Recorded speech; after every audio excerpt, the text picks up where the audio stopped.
I want you guys to indulge me just a minute. It is Military Appreciation Week. So listen, please, let me have the floor here for a second. You're going to see a number of terrific moments, tributes, all over the NFL. You're going to see the scantily clad cheerleaders, sexy faux military garb. You're going to see flyovers. You're going to see giant flags spread across a patch of turf. And we're going to see players shake hands and salute. You're going to hear the trumpets. You're going to see the red, white, and blue. And it's all going to make us feel, that beat of patriotism in our hearts. But I want you to indulge me just a minute, because I think sometimes military appreciation is more pomp than circumstance. And I know there are hundreds and thousands of stories like this one, but this one is personal.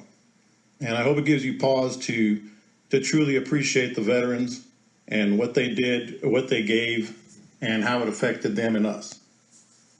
Adrian Lopez was my brother in every way except in a technical sense. Technically, he was my cousin, but he spent years with our family growing up because his father was murdered, shot in the face and the neck when Adrian was 8 years old, and Adrian witnessed it. It was right in front of him. His father was murdered. So ever since that day, when he was 8, he saw his father murdered. Adrian kind of had this unspoken mission of going to get the bad guys. So when his number came up in 1967, even though Adrian's mother and my parents begged him not to do it, he didn't just join the service, he joined the Marines. And he didn't just join the Marines, he volunteered for Marine reconnaissance, which was kind of the tip of the arrow in Vietnam for all the American forces. The mortality rate for Adrian's 1st Marine Recon Battalion was higher than 90%. Of the more than 100 members in his unit that were deployed to Vietnam, less than a dozen returned, and he was one of them. Recon teams in Vietnam consisted of teams of 6 or 12 Marines, depending on the mission.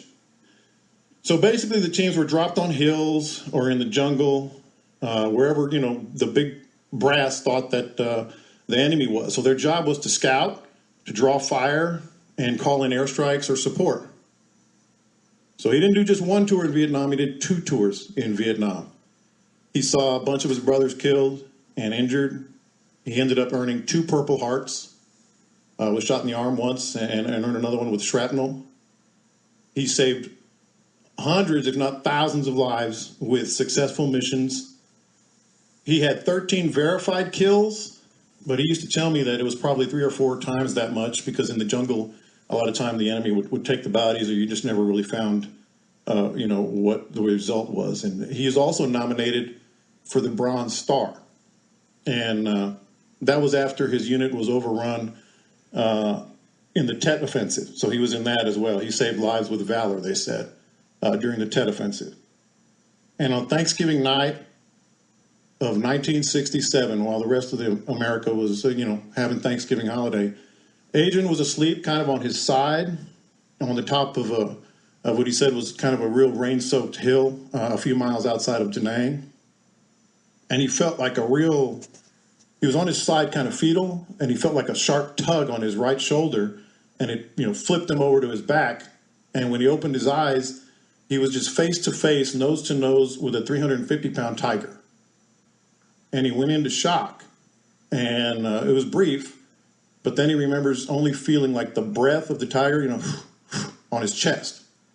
And he said that was the most vivid memory he ever had in Vietnam. The tiger ended up biting on his knee and clamped down on his knee and started dragging him. And it scratched his back and his neck and his face. And, he was with 5 other Marines on this hill on a recon mission. Well, the other 5 Marines broke up and started kind of stalking Adrian and the tiger, until they finally caught up to him about 100 yards in the jungle, 100 yards away. Well, it turns out that tiger was taking Adrian for dinner. It was a female that had cubs. So they ended up shooting the tiger, and they clipped the pelt. You can see the pelt on my Facebook page. And 2 days later, Adrian was back with his recon team. When he returned from Vietnam, like a lot of those Marines, he didn't get a lot of thank yous. But that experience over there, killing and trying to be killed, nearly being killed himself, kind of affected the rest of his life. And He's the reason I always try to stay involved with organizations like Patriots and Heroes and Base Camp 40. Well, January 1st of this year, the doctors told him he had just a couple of weeks to live. But he lasted until yesterday morning. And there's a lot of stories out there like Adrian's. I just want them to be properly appreciated.